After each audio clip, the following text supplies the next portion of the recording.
They found me in the canyon with a noose around my neck and 3 days left to live. The man who cut me down wasn't a lawman.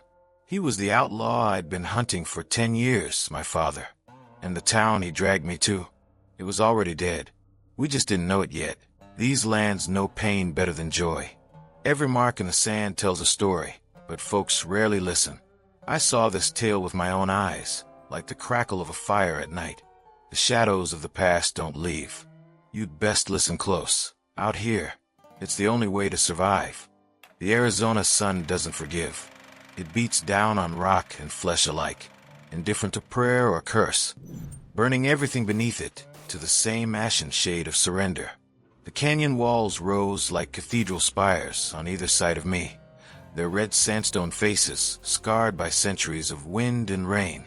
Beautiful, and the way a graveyard is beautiful when the light hits the headstones just right. I'd been hanging there for 3 hours when I heard the hoofbeats. The rope bit into my throat, rough hemp fiber digging through skin until every breath was a negotiation with death. My hands were bound behind my back, wrists raw and bleeding from where I tried to work them free. Below me, my horse, a gray mare named Delilah, lay dead in the canyon floor, shot through the skull by the same man who'd strung me up. They'd taken my guns, my water, my badge, left me nothing but the slow crawl toward unconsciousness and the vultures already circling overhead. Deputy Marshal Caleb Strand. That was the name on the badge they'd stolen. 32 years old, 8 years wearing the star, and now dying alone in a canyon because I trusted the wrong man in the wrong saloon. The informant who'd promised information about the Blackwood Gang had instead led me straight into their ambush. I should have known better. Out here, trust is a luxury that gets men killed. The hoofbeats grew louder, echoing off the canyon walls like distant thunder. I tried to call out, but the rope had crushed my voice down to a wheeze. My vision blurred at the edges, darkness creeping in like smoke under a door. This was it then. This was how it ended. Not in a blaze of glory facing down outlaws, but dangling from a juniper tree like strange fruit. The rider appeared around the bend, silhouetted against the brutal glare of afternoon sun. Tall in the saddle, broad-shouldered, wearing a dust of the color of dried blood and a hat pulled low over his face. He reined his horse to a stop 50 feet away, studying the scene with a stillness that made the desert itself seem restless.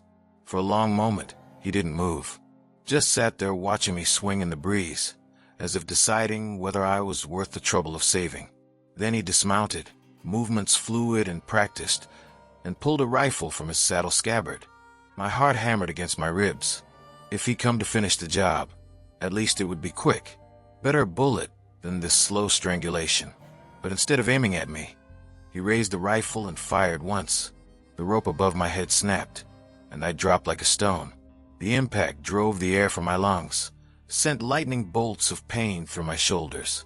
I lay gasping in the dust, the severed rope still tight around my throat, unable to move or speak or do anything but pull air through my bruised windpipe in ragged, desperate gulps. Boots crunched across gravel. The stranger knelt beside me, and I finally saw his face clearly. Time stopped. My breath, already labored, caught completely, because I knew that face. I'd seen it on wanted posters in every town from Santa Fe to Tucson. I'd memorized every line, every scar, every detail during 10 years of searching. Blackjack Strand, leader of the Blackwood Gang, wanted for robbery, murder, and a string of crimes stretching back 2 decades. Bounty of $5,000, dead or alive. My father. He looked older than the last time I'd seen him. The night he'd walked out when I was 12 years old, leaving my mother and me with nothing but debts and broken promises. Gray streaked his dark hair now, and deep lines bracketed his mouth. But those eyes were the same, cold blue, like ice on a frozen lake, capable of terrible violence or unexpected mercy, depending on which way the wind blew. "Well," he said, voice rough as canyon stone, "you grew up." He cut the ropes binding my wrists, then loosened the noose around my neck. I wanted to fight, to grab for the knife at his belt and drive it into his ribs, but my body wouldn't cooperate. I could barely sit up, let alone launch an attack against a man who'd survived 2 decades as one of the West's most notorious outlaws. "Why?" I managed to rasp out. "Why save me?" Jack stood, offering his hand. I didn't take it. After a moment, he shrugged and stepped back. Saw the ambush site 2 miles back. Recognized their work, the Keller brothers. Mean bastards, even by outlaw standards. Figure whoever they'd strung up either deserved it, or pissed them off real good. And when you saw it was me, something flickered across his face, too quick to read. Blood's blood, boy, even when it's gone sour between you. I forced myself to my feet, swaying, the world tilting sideways before righting itself. My throat felt like someone had tried to grind broken glass down it. "I'm a U.S. Marshal," I said. "You know what that means. Means you're a long way from help, carrying a badge that don't mean shit out here." Jack walked to his horse, returned with a canteen. "Drink, then we talk." The water was warm and tasted of leather, but it was the most beautiful thing I'd ever swallowed. I drank half the canteen before lowering it, watching him warily. "The Blackwood Gang. You're still running it." "Is that a question or an accusation?" "Both." Jack smiled, but it didn't reach his eyes. "Things ain't always what the law makes them out to be, Caleb. You'd know that if you'd chosen a different path." "I chose not to be a criminal. That path seems pretty clear to me." "Did you now?" He gestured at the canyon around us, at my dead horse, and the buzzards still circling overhead. "How's that working out for you?" Before I could answer, a gunshot cracked through the canyon. Rock exploded inches from Jack's head, and he dove for cover behind a boulder. I hit the ground, crawling toward the canyon wall as more shots rang out. 3 riders thundered toward us from the direction Jack had come, spreading out to surround our position. The Keller brothers had come back to finish what they'd started. Jack was already firing, his rifle barking 3 times in rapid succession. One rider spun from his saddle, clutching his shoulder. The others scattered, taking cover behind rocks and scrub. I had no weapon, no way to defend myself. All I could do was press myself flat against the canyon wall and pray the shooting stopped before a stray bullet found me, behind the dead horse. Jack shouted, "Move." I ran in a crouch, zigzagging across open ground while lead whistled past my ears. Reached Delilah's body and threw myself behind it, using her corpse as a barricade. The indignity of it burned, but dead was dead, and shame didn't matter when bullets were flying. Jack worked his way toward me, firing and moving with the practiced efficiency of a man who'd been in countless gunfights. He tossed me a revolver as he slid into position beside me. 6 shots. Make them count. I checked the cylinder, fully loaded. The weight of the gun in my hand felt right familiar. For 10 years I'd tracked this man, dreamed of the day I'd finally catch him. And now here we were, fighting side by side against common enemies.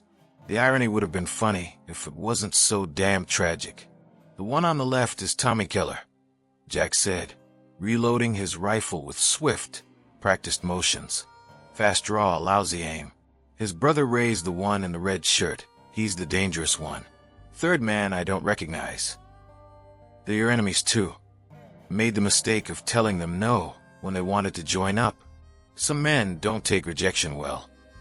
The gunfight lasted another 10 minutes, brutal and close quarters. When it finally ended, 2 of the Keller brothers lay dead and the 3rd had fled, leaving a blood trail that disappeared into the rocks. Jack and I stood among the bodies, breathing hard, gun smoke hanging in the still air like morning fog. "We need to move," Jack said. "He'll bring more, and we're both in no shape for another fight." You're coming with me." "The hell I am.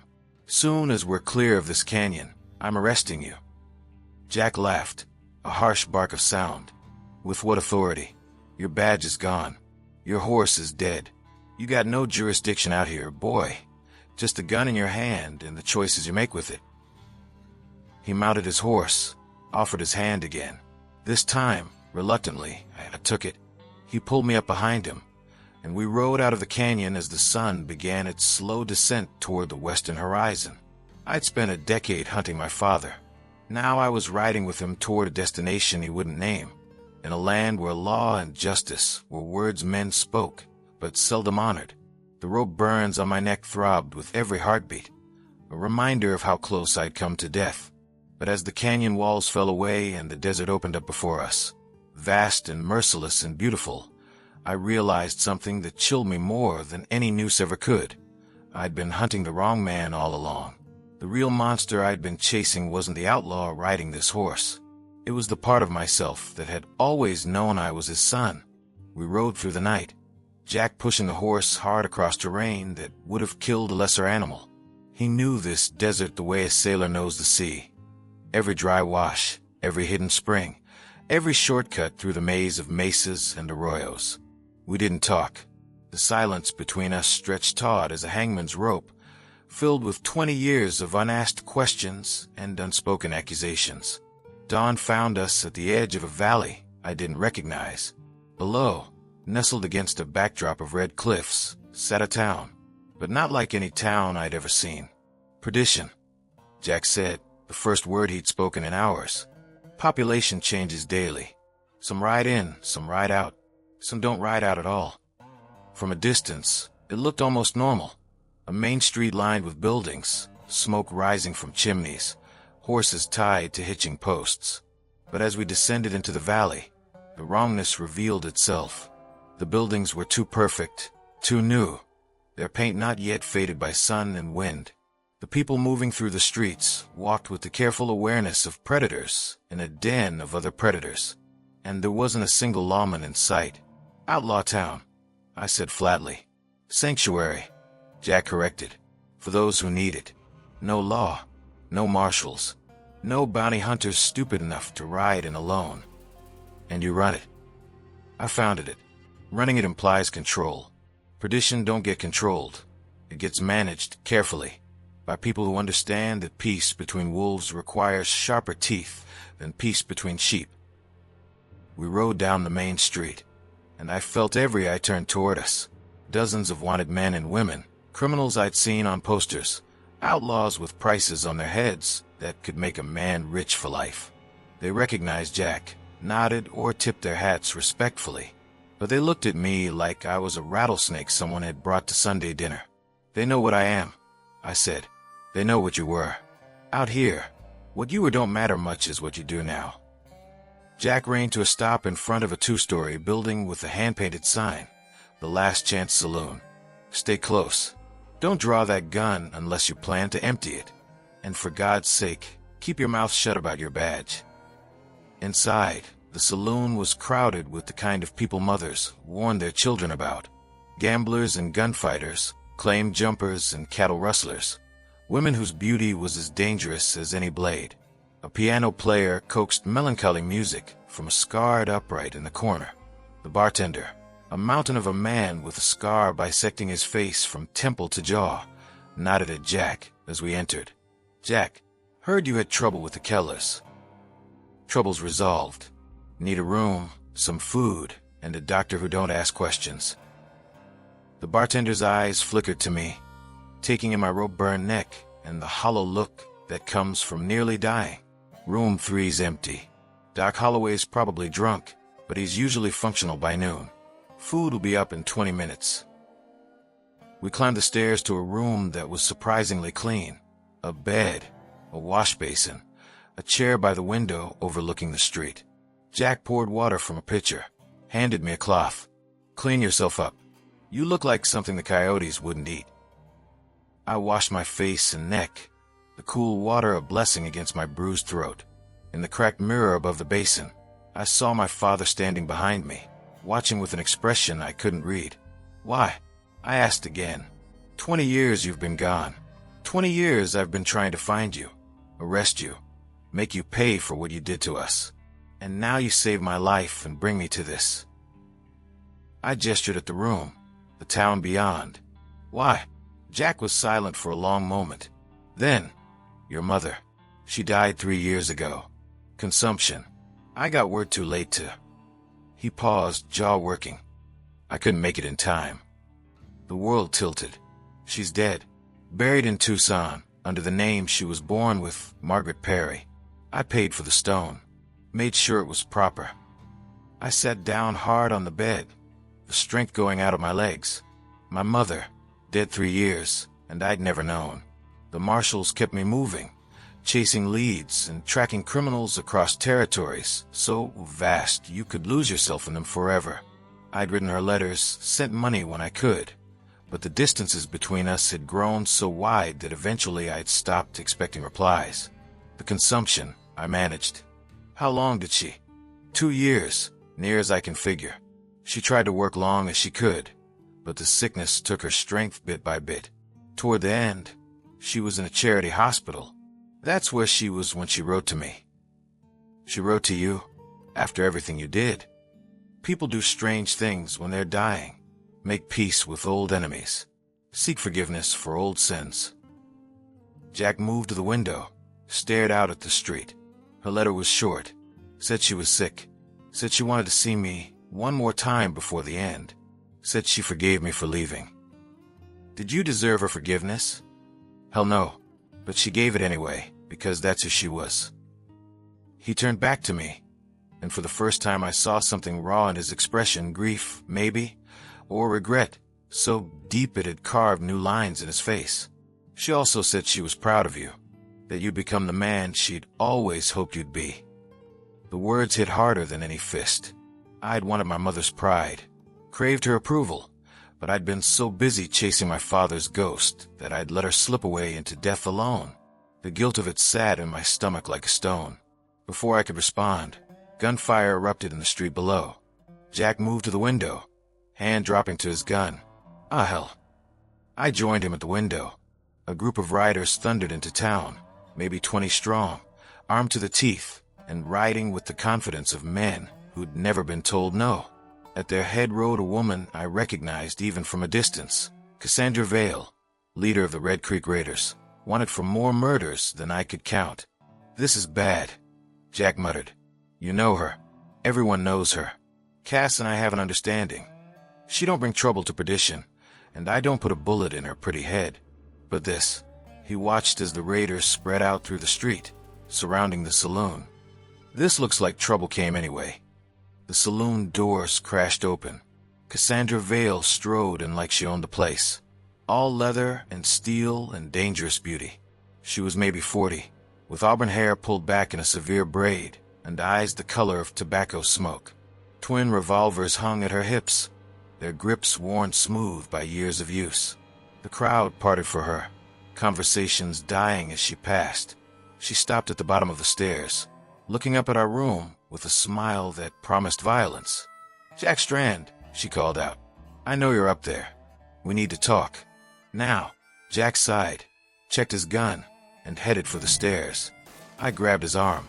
You can't go down there alone. I can and I will. You stay here. The hell I will. He looked at me, really looked at me, and something in his expression softened just slightly. You're a lawman, Caleb. These people smell law on you like wolves smell fear. You walk down there. You'll start a war that'll get us both killed. Then we'll die together. Seems fitting. For the first time since finding me in that canyon, Jack Strand smiled. Not the cold, calculating smile of an outlaw, but something genuine, something almost proud. You got your mother's stubborn streak. Come on then, but let me do the talking.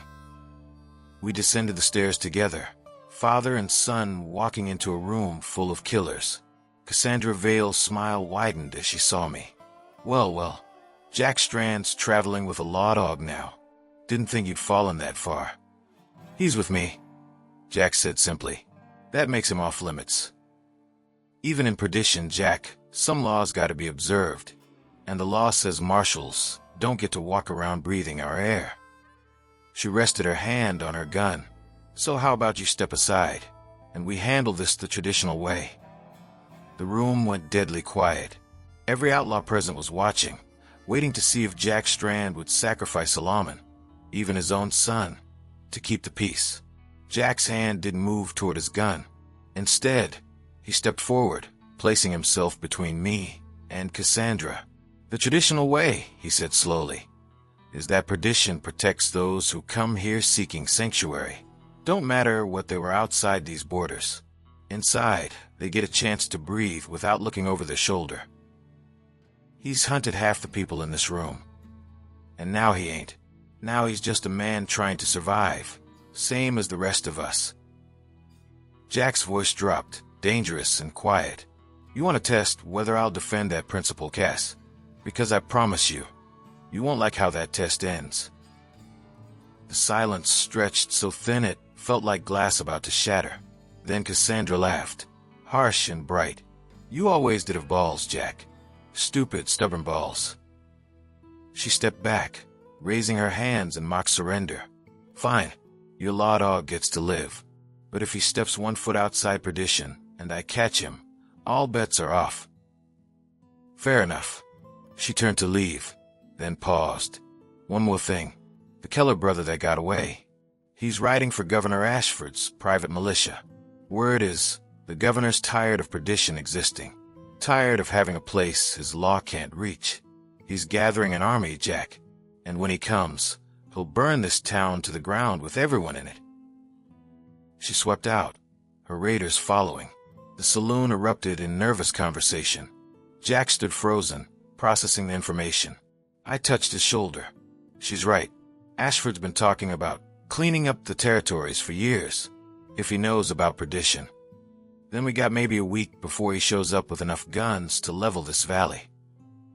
Jack turned to me, and I saw something I'd never expected to see in my father's eyes, uncertainty.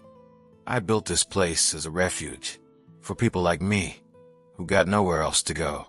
And now it's about to become a mass grave. Then we leave, tonight, before the militia arrives. I leave, Perdition dies. These people need someone to stand against Ashford, or they'll scatter like rabbits and get picked off one by one. You're one man, Jack. You can't fight an army. He looked at me for a long moment. Then, no, but maybe 2 men can buy enough time for the others to escape. And just like that, I understood what he was asking, what he was offering. A chance to stand together against impossible odds. A chance to be father and son, not outlaw and lawman, just for a little while before the end came. I thought about my badge, lying somewhere in that canyon. I thought about my mother, dead and buried while I'd been chasing ghosts. I thought about the man who'd saved my life, even though it meant revealing himself to the son who'd sworn to bring him to justice. 1 week, I said. We hold them for 1 week. Give everyone time to run. Then we leave together. Jack nodded slowly. 1 week. Together. In the street outside, storm clouds gathered on the horizon, dark and heavy with the promise of violence. Perdition had 1 week to live. And somewhere in the distance, Governor Ashford's army was already marching toward us, carrying fire and righteousness in equal measure. The dying had begun. They came on the 6th day, just as Cassandra had predicted. Not an army in the traditional sense, but close enough. 80 men wearing the unofficial uniform of Governor Ashford's private militia, armed with repeating rifles and the absolute certainty that God and government blessed their cause. They arrayed themselves on the ridge overlooking Perdition like angels of judgment, their brass buttons catching the morning sun. We'd spent the last 5 days preparing. Jack and I, working side by side for the first time in our lives, had transformed Perdition from a refuge into a fortress. Barricades built from overturned wagons blocked the main street. Sharpshooters positioned on rooftops with clear fields of fire. Trenches dug at the town's perimeter. It wasn't enough, not against 80 rifles, but it might by the time we needed. Most of the outlaws had already fled. The smart ones left the first night, disappearing into the desert like smoke. Others lingered, unwilling to abandon the only safe haven they'd ever known. By the time Ashford's militia appeared, maybe 30 souls remained in Perdition, hardened criminals who decided that dying here was preferable to dying alone on some dusty trail.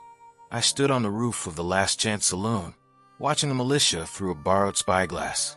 Their commander, a ramrod straight cavalry officer named Colonel Marcus Thorne, sat his horse at the front of the formation, surveying Perdition with the cold assessment of a man who'd burned villages before and lost no sleep over it. "They'll parley first," Jack said, climbing up beside me. "Ashford wants to look merciful in the newspapers. Give us a chance to surrender before the slaughter." Would you? I lowered the spyglass. No. Then I guess we got that much in common. A white flag appeared below. One of the militia men riding forward, waving it slowly. Jack and I descended to street level, walking out to meet him at the edge of town.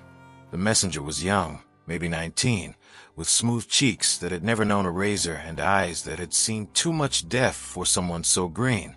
"Colonel Thorne's compliments," he said, voice cracking slightly. "He requests the immediate surrender of all outlaws currently sheltered in this settlement. Lay down your weapons and submit to lawful authority, and you'll be afforded due process under territorial law." "Due process," Jack repeated. "That what you call the hangings Ashford orders without trial?" The messenger flushed. "The colonel guarantees safe passage for any civilians willing to leave peacefully." "There ain't no civilians here, boy. Just people trying to live free of men like Ashford who think power gives them the right to decide who deserves mercy." "Then the colonel regrets he must use force to restore order." "Tell your colonel," I said, surprising myself by speaking, "that Perdition recognizes no authority but our own. If he wants this town, he'll have to take it over our dead bodies." The messenger's eyes widened as he recognized the voice of law, distorted though it was, coming from someone standing beside Jack Strand. He wheeled his horse and galloped back toward the ridge. "That was stupid," Jack said mildly. "Now he knows there's a lawman defending outlaws. I stopped being a lawman the moment I chose to stand here with you." "No, you didn't. You're still wearing that star, even if it's just in your head. Difference is, now you're pointing it at the right people." Before I could answer, the first volley came. 50 rifles firing in near-perfect unison, a wall of lead that tore through Perdition's barricades and shattered windows. We dove for cover as bullets chewed up the street, kicking up geysers of dust and splintered wood. The battle for Perdition had begun. For 3 days we held them. 3 days of brutal, close quarters fighting that turned the town streets into a charnel house. The militia pressed forward in waves, using their superior numbers to overwhelm our defenses bit by bit. We fell back block by block, abandoning the outer buildings and consolidating around the saloon and the handful of structures we could still defend. I learned things in those 3 days. Learned that Cassandra Vale, for all her murderous reputation, was the finest tactical mind I had ever seen in combat, positioning shooters, coordinating fire, anticipating the militia's moves before they made them. Learned that the gambler Deuce Morrison could reload a rifle faster than any soldier I trained with. Learned that even hardened criminals could show courage and selflessness when defending something they believed in. And I learned about my father. Jack Strand moved through the chaos like a ghost, always exactly where he was needed most. When the militia breached the north barricade, he was there with a shotgun, driving them back in a storm of buckshot and fury. When young Billy Chin took a bullet in the shoulder, Jack carried him to safety and stanched the bleeding with steady hands. When ammunition ran low, he divided what remained with mathematical precision, ensuring every defender had enough to keep fighting. "Where'd you learn this?" I asked him during a brief lull in the fighting. Both of us crouched behind an overturned wagon while bullets whined overhead. "Mexico. Border wars, back before you were born. Fought for Villa when he was still just a bandit with dreams."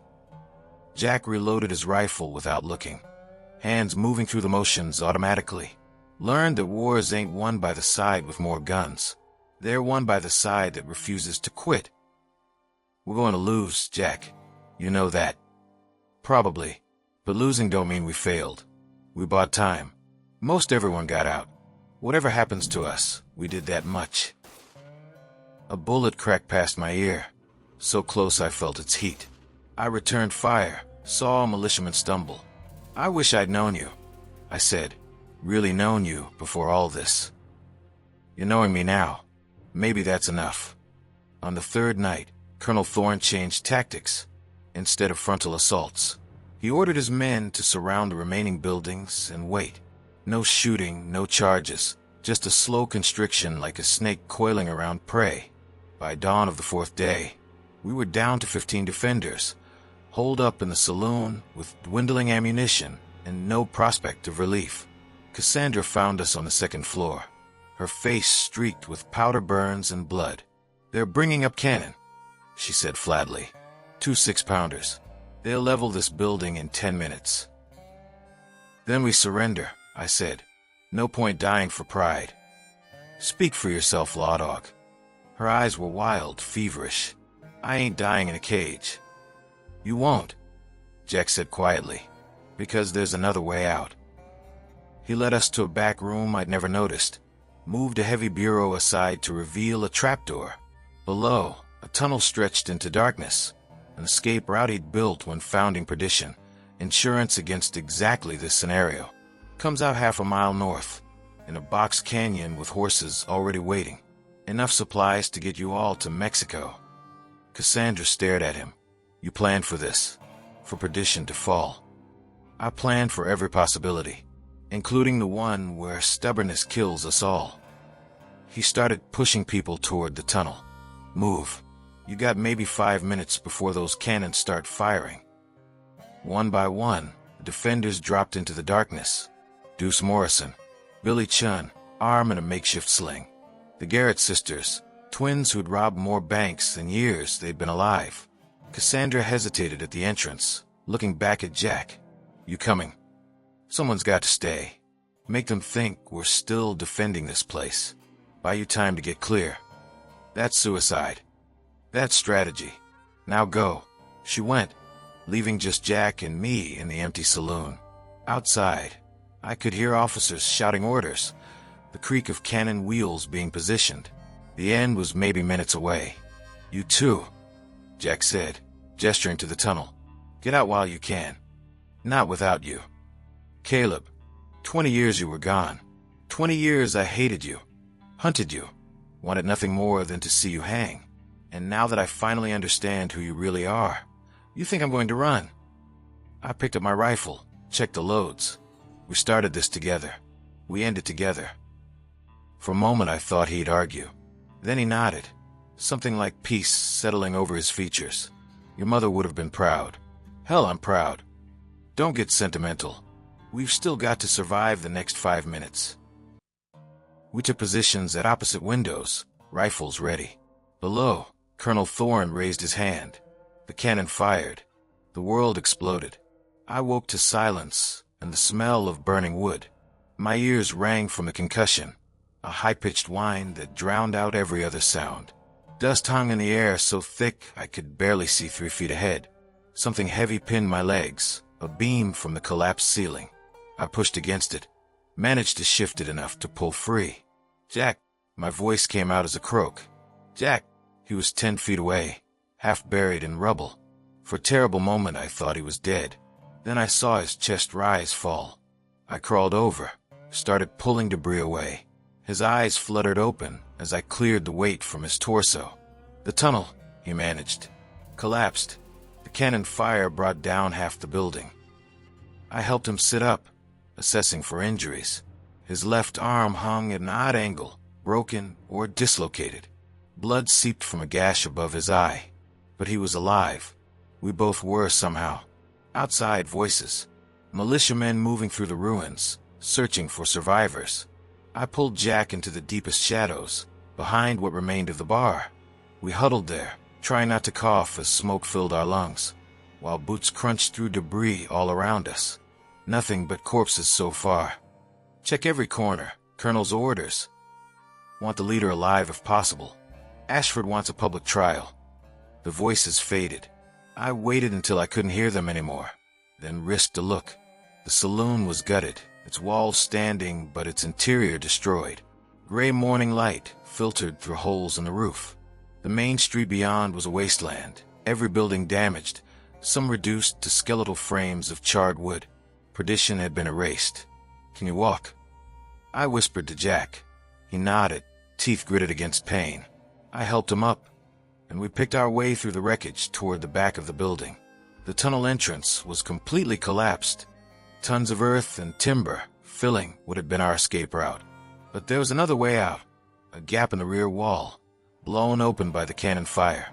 We slipped through into the pre-dawn gloom, moving as quietly as 2 wounded men could manage. The militia had concentrated their search on the main buildings, leaving the outskirts relatively unguarded. We made it to the edge of town, where dry wash offered concealment, and followed it north away from Perdition. By the time the sun rose fully, we were 2 miles out, hidden in a cluster of rocks that overlooked the valley. I bandaged Jack's head wound with strips torn from my shirt, did what I could for his arm. He dislocated the shoulder, and setting it was going to hurt. "On 3, I said. "Just do it, don't count." I yanked, and the joint popped back into place with an audible click. Jack's scream echoed off the rocks, quickly muffled when I clamped my hand over his mouth. We froze, listening for any sign we'd been heard. Nothing but wind and the distant call of a hawk. "You're a bastard," Jack gasped when I released him. "Learn from the best." We rested through the heat of the day, taking turns keeping watch. The militia didn't pursue. They were too busy occupying Perdition's corpse. From our vantage point, I could see Colonel Thorne's men raising the territorial flag over what remained of the town center, a symbolic gesture that Ashford's law now reached even here. As the sun began its descent, Jack stirred. "We need to move. They'll start searching the surrounding area soon." "Where do we go?" "There's a way station 30 miles northwest, run by a woman named Delilah Cross, no relation to your horse. She owes me favors, won't ask questions." We traveled by night, moving slow because of Jack's injuries. The desert at night is a different world, cool and alive with sounds. The stars so bright you could read by their light. We didn't talk much, conserving energy for the journey. But there was a companionship in the silence, a shared understanding forged in fire and blood. Near dawn of the second night, we crested a ridge and saw the way station below. A squat adobe building with a corral and well, a small oasis in the wasteland. Smoke rose from its chimney, promising warmth and food. We'd almost reached safety. Then I saw the horses tied outside. 6 of them, wearing the territorial militia's distinctive saddles. "Trap," Jack hissed, dropping flat. "They got here first." We crawled backward, putting the ridge between us and the station. My mind raced. If the militia was here, they knew about Jack's network, his safe houses. Delilah Cross had either been forced to cooperate or... The door to the station opened.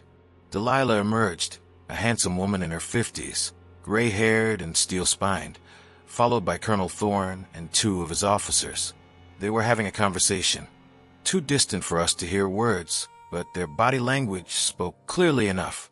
This wasn't interrogation. This was negotiation. "She sold us out," I said. "No." Jack's voice was hollow. "She sold me out. There's a difference." As we watched, Delilah gestured to the northwest, indicating a direction. Thorne nodded, issued orders to his men. They mounted up and rode out, following the path she'd pointed them toward, the exact route we'd been planning to take.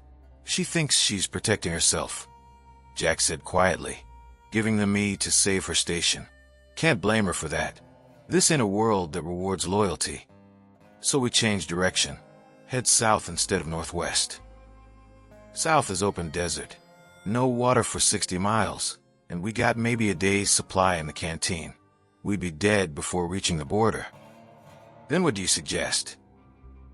Jack was quiet for a long moment, staring at the way station with an expression I couldn't read. Finally, "We go back." "Back where?" "Perdition. It's the last place they'll expect us." He was right, and I hated that he was right. The ruins of Perdition offered shelter, water from the town's well, possibly supplies the militia had overlooked, and Ashford's men would have moved on, confident they destroyed the outlaw sanctuary and scattered its inhabitants. We waited until Delilah and the militia riders were out of sight, then backtracked south. It took 3 days to reach Perdition's ruins, moving cautiously, avoiding the main trails. When we finally stood on the ridge overlooking the valley, the devastation was even worse than I remembered. The town was a graveyard. Burned timbers jutted from the earth like broken bones. The wind moaned through skeletal structures, carrying ash and the stench of death. But it was deserted. The militia had indeed moved on, chasing ghosts through the desert while the real prey circled back to ground zero. We descended into the ruins as the sun set, painting the destruction in shades of blood and gold. The well still functioned, its water sweet and cold. We found canned goods and the remains of the general store, a cache of ammunition someone had hidden and forgotten. It was enough to survive on, at least for a while. That night we made camp in the ruins of the Last Chance Saloon, a fire built from broken furniture, casting dancing shadows on the walls. Jack sat across from me, his injured arm cradled against his chest, staring into the flames. "I'm sorry," he said finally, "for all of it, for leaving you and your mother, for the life I chose, for dragging you into this mess." "You didn't drag me. I came looking for you, remember? Because I gave you reason to. Because I was too much a coward to face what I'd done, so I ran." He looked up, and in his eyes I saw the weight of 2 decades worth of regret. "Your mother deserved better. You deserved better. Maybe. But we got what we got, and here we are." I poked the fire with a stick, sending sparks spiraling upward. "You asked me why I became a marshal. Truth is, it was because of you. I wanted to be everything you weren't. Wanted to prove that the son could be better than the father." "And did you? Prove it." I thought about that. About the years wearing the badge, tracking criminals, serving warrants. About the letter of the law versus the spirit of justice. About standing in an outlaw sanctuary, defending murderers and thieves against soldiers who believed they served righteousness. I don't know anymore. The law seemed so clear when I started. Good guys, bad guys. The badge on my chest putting me firmly on the side of good. But out here, I gestured at the ruins around us. The lines aren't so clear. You built Perdition as a refuge. Ashford destroyed it in the name of order. Which one of you was right? Neither. Both. Depends on where you're standing when you ask. Jack fed more wood to the fire. "I've done terrible things, Caleb. Killed men who probably deserved better. Stolen from people who couldn't afford to lose what I took. But I also saved lives. Gave shelter to folks who'd be dead without it. Built something that mattered, even if it was built on sand. And now it's gone. Everything goes eventually. Towns, people, even legends. What matters is what we do with the time we got." We sat in silence for a while, listening to the fire crackle and the wind sing through the ruins. Somewhere in the distance, a coyote called out, lonely and defiant. "So what now?" I asked. "Now we survive. Wait for Ashford's men to move on. Then we head south, cross into Mexico, disappear. Together, if you'll have me." I looked at my father, really looked at him, across the dying fire. Saw not the legend from wanted posters, not the man who'd abandoned his family, but a human being scarred by choices and consequences, trying to find meaning in the twilight of a violent life. "Yeah," I said, "together." The fire burned down to embers. Above us, the stars wheeled in their ancient dance, indifferent to the small dramas of men playing out in the dust below. Perdition was dead, but from its ashes, something unexpected had grown. Reconciliation, understanding, maybe even forgiveness. Tomorrow we'd plan our escape. Tomorrow we'd face whatever came next. But tonight, father and son sat together in the ruins of a dream, finding peace in the simple fact of each other's presence. It wasn't redemption. It wasn't justice. But maybe, in this harsh and unforgiving land, it was enough. They found us on the 7th day. Not the militia. We'd evaded their patrols easily enough, but something worse. A messenger riding under a white flag, carrying an envelope sealed with the territorial governor's personal crest. I nearly shot him on sight, but Jack stopped me. "Let's hear what Ashford has to say," he said. "Might be interesting."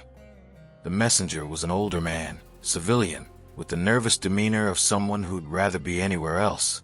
He handed over the envelope and retreated quickly, spurring his horse back the way he'd come. Jack broke the seal and read in silence, his expression growing darker with each line. "What is it?" He handed me the letter without a word. "Mr. Strand, by now you're aware that your sanctuary has been destroyed and your associates scattered. I write not to gloat, but to offer terms. You and your son have fought bravely, but the cause is lost. Further resistance serves no purpose but to add more bodies to the count. I propose a meeting. You, me, and young Deputy Marshal Strand. Neutral ground, no weapons, no treachery. I wish to discuss a mutually beneficial arrangement that would allow both of you to walk away from this conflict alive and free. If you're interested, come to the old mission ruins, 15 miles south of Perdition, at noon 3 days hence. Come alone. Come unarmed. Come prepared to negotiate like civilized men. If you refuse, the hunt continues until one or all of us is dead. The choice is yours. Respectfully, Governor Richard Ashford. I read it twice, looking for the trap. It's obviously a setup. Probably. But he's right about one thing. The cause is lost. Perdition's gone. My network's broken. Everyone who depended on me is either scattered or dead. Jack folded the letter carefully, tucked it into his shirt. Maybe it's time to hear what the man has to say. You can't seriously be considering this. I'm considering that I'm tired, Caleb. Tired of running. Tired of fighting. Tired of waking up every morning wondering if this is the day a bullet finds me. He looked at me with eyes that suddenly seemed much older than his years. I built Perdition because I wanted to give people a chance at a different life. That dream's dead now. So maybe it's time I made peace with the man who killed it. We argued for hours, but I couldn't shake his resolve. Jack Strand had decided to meet with Governor Ashford, and nothing I said would change his mind. So I did the only thing I could. I insisted on going with him. The old mission ruins were exactly the kind of place you'd choose for an ambush. Crumbling adobe walls offered perfect concealment for hidden riflemen. The single entrance could be easily blocked. The open courtyard inside gave no cover if shooting started. Every tactical instinct, I had screamed that this was suicide. But when we arrived at noon on the appointed day, Governor Ashford was already there, alone, as promised, sitting on a fallen beam in the mission's nave. He was younger than I'd expected, maybe 50, with steel gray hair and the bearing of a career military man. He wore civilian clothes, expensive but practical, and true to his word, I saw no weapons on him. "Mr. Strand," he said, standing as we entered, "and Deputy Marshal, thank you for coming. I know trust is in short supply between us." "Talk," Jack said flatly. "We ain't here to make friends." Ashford nodded. "Direct. I appreciate that." He pulled out a leather folder, extracted several papers. "I'll be equally direct. You've been a thorn in my side for years, Mr. Strand. Your outlaw sanctuary has harbored fugitives, undermined territorial law, and made a mockery of civilized governance. I should hang you from the nearest tree and sleep soundly afterward." "But," I prompted, "but I'm a practical man. And the truth is, Perdition served a purpose I couldn't acknowledge publicly. It concentrated criminals in one place, kept them from spreading chaos across the territories. Yes, they escaped justice, but they also escaped causing further harm. It was convenient." Jack's laugh was bitter. "So you let us exist because it made your job easier." "Exactly, until political pressure forced my hand. The territorial legislature demanded action against lawless elements. The newspapers screamed about the outlaw sanctuary. I had no choice but to destroy Perdition publicly, even though privately I recognized its utility." He spread the papers on a broken altar, which brings me to my proposal. Mexico is in chaos, revolution brewing, bandit armies roaming free, no central authority capable of controlling the borderlands. The United States needs a buffer, someone to keep Mexican violence from spilling north. "You want me to build another Perdition," Jack said slowly, "but in Mexico. I want you to establish a controlled zone just across the border. Gather the outlaws, the fugitives, the dangerous men who'd otherwise cause trouble in my territories. Give them sanctuary in exchange for keeping Mexican chaos contained. You get your refuge. I get security. Everyone wins. Except the people you're asking me to control. They're criminals, Mr. Strand. You think they deserve better than a long rope." Jack studied the papers, maps showing a valley in Sonora, documents granting territorial support, even a letter of safe conduct bearing Ashford's signature. The offer was genuine, and dangerous, and tempting. What about my son? Ashford turned to me. Deputy Marshal Strand is in an awkward position. He's defended outlaws, fought against territorial militia, effectively abandoned his badge. If he returns to civilization, he'll face charges. However, he produced another document. I'm prepared to offer a full pardon for any actions taken during the Perdition conflict, plus reinstatement at his former rank. All he has to do is walk away, leave you to your Mexican sanctuary, and return to lawful service. The trap revealed itself. Ashford wasn't just trying to control Jack. He was trying to separate us, give me a way back to my old life, give Jack his new sanctuary, and ensure we'd never be together again. No, I said. Ashford raised an eyebrow. You're refusing a full pardon? I'm refusing to betray my father a second time. The first time I did it by accident, spending 10 years hunting him instead of understanding him. I won't make that mistake again. How touching, and thoroughly impractical. Ashford gathered his papers. You'd throw away your career, your reputation, your future, for a man who abandoned you as a child. He's my father. That's enough. Jack put his hand on my shoulder, and I felt him tremble slightly. Pride, maybe, or regret, or the weight of all the years we'd lost finally settling into place. We refuse, Jack said to Ashford. Both of us. Keep your Mexican sanctuary and your pardons. We'll find our own way. Ashford's expression hardened. Then you're both fools. I gave you a chance to survive this with some dignity. Dignity bought with chains ain't dignity at all. So be it. Ashford stood, brushing dust from his trousers. You have until sunset to get out of my territories. After that, the hunt resumes, and I'll show no mercy. He walked toward the mission entrance, paused at the threshold. For what it's worth, Mr. Strand, I meant what I said about Perdition being useful. You built something remarkable, even if it couldn't last. That takes vision and courage. Then he was gone, leaving us alone in the ruins with our principles and our increasingly dire prospects. Jack turned to me. You sure about this? Ashford was offering you a way out. I'm sure. We stand together or not at all. Then we better figure out how to disappear, because Ashford ain't bluffing. Come sunset, every lawman and bounty hunter in the territories is going to be hunting us. We left the mission and headed south, into the deepest desert where maps turned blank and even Apache scouts feared to tread. It was suicide, probably. 2 wounded men with limited supplies, heading into a wasteland that killed stronger parties than ours. But it was freedom. And maybe, after everything we'd been through, freedom was worth dying for. As the sun descended toward the western horizon, painting the sky in shades of fire and blood, I looked back one last time, toward the territories. Somewhere behind us was the life I'd built, the badge I'd worn, the man I'd thought I was. All of it gone now, burned away like perdition itself.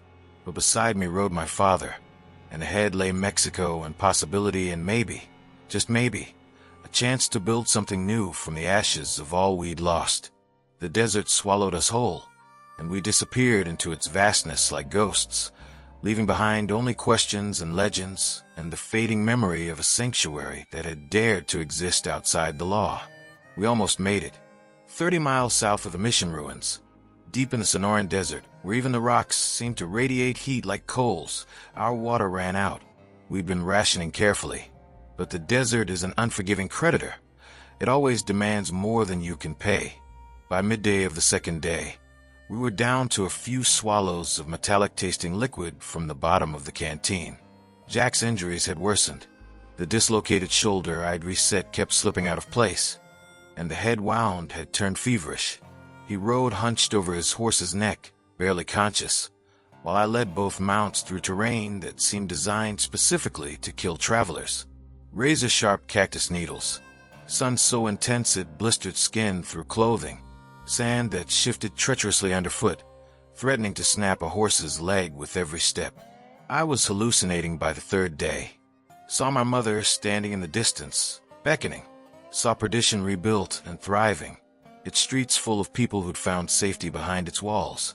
Saw a younger version of Jack, The man he'd been before choices and consequences had carved lines into his soul. When the riders appeared on the horizon, I assumed they were mirages too, but mirages don't raise dust clouds. Don't ride in disciplined formation. Don't carry rifles. Ashford had sent his hunters. I dismounted, helped Jack down from his horse. He was barely conscious, muttering deliriously in Spanish. We had maybe 4 bullets between us. My revolver had 2. Jack's rifle held 2 more. Against a dozen riders, it was suicide to fight. "Leave me," Jack mumbled. "Save yourself." Not a chance. I positioned us in a shallow depression between 2 boulders, giving us some cover and forcing the riders to approach from one direction.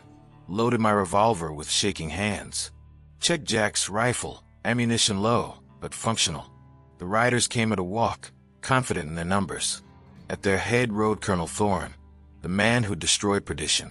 He tracked us all this way, pushing hard through the same desert that had nearly killed us, driven by duty or hatred or simple professional pride. They stopped 50 yards out, just beyond effective rifle range. Thorne dismounted, walked forward alone, hands away from his weapons. "A peace offering, or a trap." "Marshal Strand," he called out, "your father needs medical attention. Surrender now, and I'll see he gets it. So you can hang him. So he can stand trial. There's a difference. Not out here, there isn't." Thorne shook his head. "You're dying anyway. Both of you.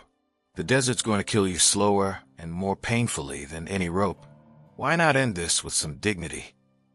I raised my revolver, aimed it at his chest. My hand trembled from dehydration and exhaustion. At this range, I'd probably miss. But the gesture was clear enough. "Go to hell, Colonel." Thorne sighed, turned back toward his men, spread out, suppressing fire on my command. "We'll dig them out." This was it then, the end of the road. I'd die here in the desert defending a man I'd spent 10 years trying to destroy, and the irony of it would have been funny if it wasn't so damn tragic. Then I heard hoofbeats from the south. More riders, these ones riding hard and fast. At first I thought it was more militia, come to cut off any escape. But as they drew closer, I recognized the lead rider, Cassandra Vale, alive and armed, and leading maybe 20 outlaws, the survivors of Perdition who'd escaped through the tunnel. They hit Thorne's men like a thunderstorm, guns blazing, scattering the disciplined formation into chaos. The militia returned fire, but they'd been caught off guard, surprised by enemies who should have been scattered across 3 territories by now. The desert erupted in gunfire and dust and screaming horses. Cassandra reached our position, vaulting from her saddle while her horse was still moving. "Thought you two might need help," she said, grinning fiercely. "How did you find us?" "Tracked you from Mission Ruins. Figured if Ashford had offered terms, you'd refuse them like the stubborn bastard you are." She fired twice at militia men trying to flank our position. "Now let's get your father on a horse before this goes any worse." Between us we got Jack mounted, tied into the saddle so he wouldn't fall. The battle around us was winding down. Thorne's men were retreating, carrying their wounded, leaving their dead. The outlaws didn't pursue. They'd won, but they were in no shape for a prolonged fight. Thorne himself sat his horse maybe 100 yards distant, blood seeping from a shoulder wound. He stared at me across the killing ground, and in his eyes I saw respect mixed with frustration. He'd done his duty, pushed harder than any reasonable man would have, and still lost. There was no shame in that. He nodded once, acknowledgement of a worthy opponent, then turned and led his surviving men north, back toward civilization and the laws that governed it. We rode south, into Mexico and uncertainty and freedom. We crossed the border 3 days later, into a land where Ashford's law meant nothing and new possibilities waited like seeds in desert sand. Cassandra and the Perdition survivors scattered to their various destinations, but not before sharing water and supplies, giving us a fighting chance at survival. Jack recovered slowly, his fever breaking on the 5th day south of the border. We found a small village willing to shelter us, asking no questions about our past. The old mission priest there set Jack's shoulder properly, bandaged his wounds, and pronounced him likely to survive. "Though you'll carry scars," the priest said in Spanish-accented English. "Already do, Father. These are just the newest." We stayed in that village for 2 months, healing, regaining strength. I learned Spanish, helped repair the mission's crumbling walls, and thought long and hard about what came next. Jack did the same, teaching village children to read in his spare time, finding peace in small acts of service. One evening, as the sun set over the desert, painting the sky in familiar shades of gold and crimson, Jack and I sat on the mission steps, sharing a bottle of tequila the priest had provided. "You could go back," Jack said quietly. "Cross the border, find Ashford, accept his terms. That pardon's probably still good. And leave you here alone? I've been alone most of my life. I'd manage." I took a long pull from the bottle, felt the burn all the way down. "You know what I realized out in that desert, when I thought we were both going to die?" "What?" "That I'd spent 10 years hunting you because I was angry. Angry you left. Angry you chose the outlaw life. Angry you weren't the father I wanted you to be. But somewhere along the way, the anger became habit, became my whole identity." I passed him the bottle, and when I finally let it go, when I chose to stand with you instead of against you, I felt lighter than I had in years. Jack drank, wiped his mouth with the back of his hand. "I was a terrible father. I don't deserve forgiveness." "Probably not, but I'm giving it anyway, because holding on to hate was killing me faster than any bullet." We sat in comfortable silence, watching the sun complete its descent. Somewhere in the village, a guitar played softly. Children laughed, chasing each other through dusty streets. Life continued, indifferent to the small dramas of 2 men finding peace in each other's company. "What now?" Jack asked finally. "We can't stay here forever." "Why not?" "This place needs help, rebuilding, defending against bandits, teaching. We could do worse than spending our remaining years making this village a little better." From outlaw to village guardian. That's quite a transformation. You built Perdition. Why not build something legitimate this time? Something that lasts? Jack considered that, rolling the tequila bottle between his palms. Then he smiled, genuine warmth that erased 20 years of hard living from his face. "Your mother would have liked that. She always said I had the hands of a builder, not a destroyer." "Then let's prove her right." We stayed in that Mexican village, and slowly, carefully, we built something worth building. Not a sanctuary for outlaws, but a community where people could live without fear. We helped construct a school, trained young men to defend against bandits, mediated disputes, and generally made ourselves useful. Cassandra visited once, bringing news from north of the border. Ashford had died, heart attack, politically convenient for his enemies. The new territorial governor had no interest in pursuing old vendettas. Our names were still on wanted posters, but the hunt had ended. "You could come back," she said. "Start over with clean slates."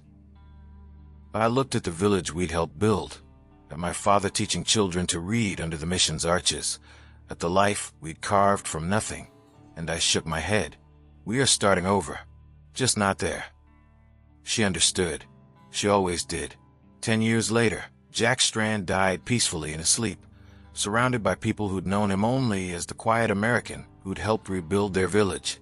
They buried him in the mission cemetery, under a simple cross with his real name carved into the wood. No mention of the Blackwood Gang, no reference to his outlaw days. Just Jack Strand, builder and teacher, 1830 to 1891. I visit his grave every Sunday, sharing stories of the week's events, keeping him updated on the village he helped create. Sometimes I think about the path that led us here, from a canyon where I nearly hanged, through the ruins of Perdition, across a desert that tried to kill us, to this peaceful place where redemption bloomed from the hardest soil. The rope scars on my neck have faded, but never disappeared. I wear them as a reminder that we're all hanging by threads, that grace comes from unexpected sources, and that sometimes the people we hunt are the ones we most need to find. The desert sun sets the same way it always has, indifferent to human drama, but beneath it, in this small Mexican village, two men who'd been broken found a way to be whole, not through law or justice or revenge, but through the simple, radical act of choosing forgiveness over hate. And in the end, that choice made all the difference. See you around, my friend. I've got another story for you.